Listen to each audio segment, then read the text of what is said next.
title is The Public Stupid? You know the answer already. I've been telling you for years. Now you're going to hear it from somebody else. See, I'm not the only one who knows how stupid this nation has become. Listen to this. It's absolutely true. It hits the mark. It smacks you upside the head, and everybody needs it. Really. It's amazing how just absolutely dumbed down this nation has become. And not only dumbed down, but actually stupid. Actually stupid. Okay, here's the article. Listen carefully. This is going to blow your mind. This guy's hit it on the head. He's telling in this article what I've been telling you for years. This is why I call those great herds of grazers out there sheeple, because that's what they are. You see, when the Illuminati says a nation or world of people who will not use their intelligence are no better than animals that have no intelligence, such people are beasts of burden and stakes on the table by choice and consent, they're absolutely right.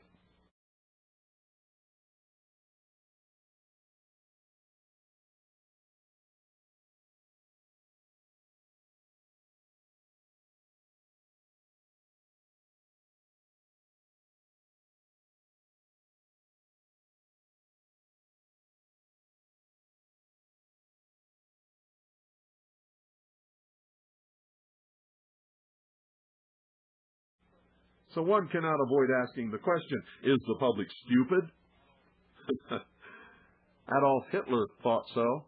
Adolf Hitler thought so. In fact, his career was based on the stupidity of the German public. Surprisingly, Hitler admitted this at the outset of his career. In his book, Mein Kampf, he wrote that the Marxists of his time were the masters of political propaganda. In other words, they were his teachers. As for the political moderates and conservatives, Hitler said, the correct use of propaganda has remained practically unknown to the bourgeois parties. Propaganda, said Hitler, was to be directed against the masses, and the masses, he said, were stupid. The content of propaganda is not science, said Hitler. The content of propaganda, he said, calls the masses' attention to certain facts, processes, necessities, etc. But these facts need not be true. One might bring up the idea of global warming, which justifies extreme measures. One might say the rainforests are dying as a way of extending your power while depriving individuals of power, in effect electricity. You bring these facts forward, even if they are not facts. This is the basis of propaganda. This must be done skillfully, explained Hitler, so that everyone will be convinced that the fact is real, the process necessary, the necessity correct, etc. Does one have to prove something scientifically? All propaganda must be popular, and its intellectual level must be adjusted to the most limited intelligence among those it is addressed to, wrote Hitler. A propaganda which only aims at intelligent people will not accomplish anything. If you demand intelligence from the public, if you expect them to rise to a higher level, you will be disappointed.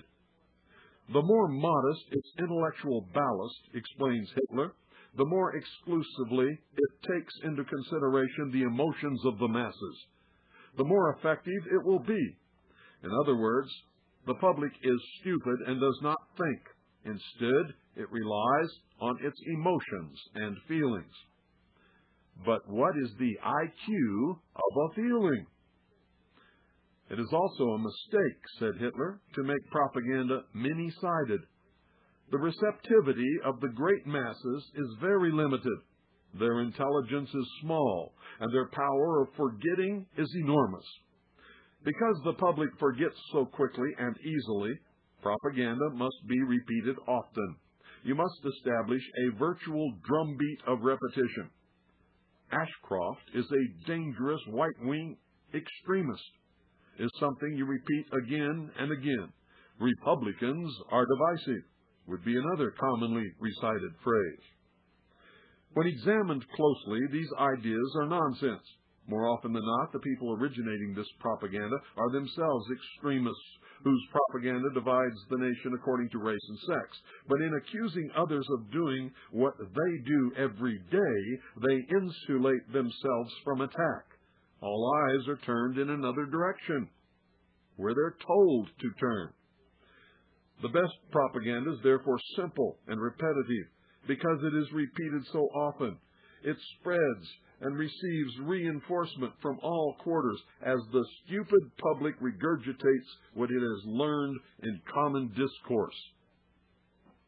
Where have you heard that before? The broad mass of a nation, wrote Hitler, does not consist of professors of political law, or even individuals capable of forming a rational opinion. What a propagandist fosters is not independent thought, but mass emotion. This was the formula that brought Hitler to power and made him popular with the German masses. It should be noted that Hitler's insights into manipulating the masses were not original. While many leaders ignored the social sciences, Hitler had done some reading. We are told that he had been influenced in his thinking by one of Europe's leading men of science, Gustav Le Bon. It was Le Bon who wrote a famous 1895 treatise on the psychology of crowds. 1895, ladies and gentlemen. Hitler and Lenin, the founding dictators of Nazi Germany and Soviet Russia, both read Le Bon and applied his discoveries. At the same time, with the exception of Teddy Roosevelt, Western leaders failed to do likewise. Consequently, the Western countries have been successfully bombarded by anti-Western propaganda messages for many decades, and these have successfully battered down our institutions and traditional ideas, destroyed our colonial empires, leaving the psychological landscape of the West unrecognizable. Does Le Bon say the public is stupid? In writing about crowds, Le Bon does not merely refer to large groups of people assembled together. He also means something he calls a psychological crowd. It was Le Bon who first explained that intelligence and individuality are submerged when someone joins a large crowd. He noted that certain faculties are destroyed, and the conscious personality vanishes. He noted that people who see themselves as merged into a group, such as the Democrat Party, see things through the filter of the group. They become cognizant only of simple and extreme sentiments. According to Le Bon, a crowd is highly suggestible. In other words, it is waiting to be hypnotized. Hitler used methods akin to hypnotism in his speeches. It was even said that he mesmerized people. The feelings and thoughts of a psychological crowd, wrote Le Bon, are bent in the direction determined by the hypnotizer. Under such conditions, reason is powerless. Instead of saying to the subject, "You are getting sleepy, sleepy, sleepy," the hypnotist might say, "The globe is getting warmer, warmer, warmer." Hitler said that everything could be blamed on the Jews, Jews, Jews. Communist propaganda in the 60s repeated over and over again the statement, "Ho, ho, Ho Chi Minh, the Viet Cong is gonna win." Remember that? This sort of madness cannot be stopped, whether it is the madness of California blacking out, or the madness of Treblinka and Auschwitz, or the complete demoralization of the world's leading superpower in a war against a small and outgunned dictatorship. Propaganda is not truth, explained Hitler. With propaganda, absurdity itself is no obstacle to success. Not truth, but error has always been the chief factor in the evolution of nations and the reason why socialism is so powerful today, wrote Le Bon. Toward the end of his treatise on the psychology of crowds, Le Bon makes a curious prediction which may apply to latter-day America. Listen to this carefully. He predicted a future period of decadence. He predicted that the collective ego, national consciousness itself, will atrophy and be replaced by the excessive development of the ego of the individual, accompanied by a weakening of character. Absorbed by selfish pursuits, people will be incapable of self-government. They will decline into a mere swarm of isolated individuals. There will be no future when this happens.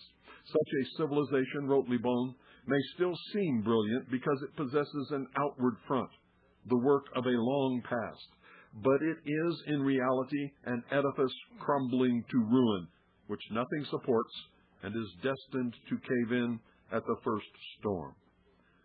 The stupidity of the public goes through many phases, but no phase is more destructive than the phase of individualistic hedonism.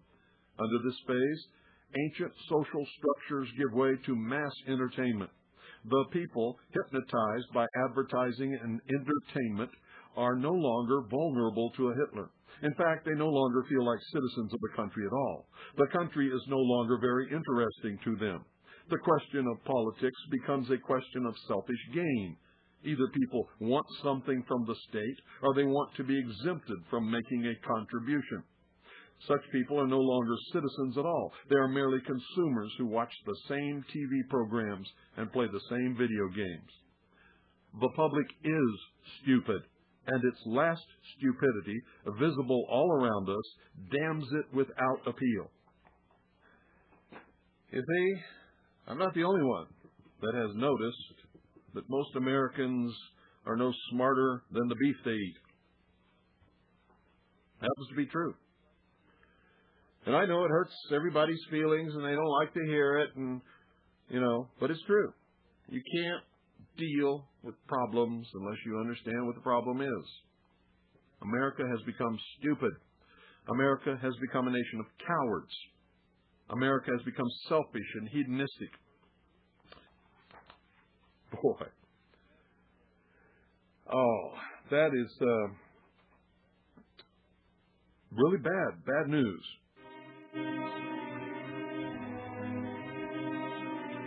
But oh so true.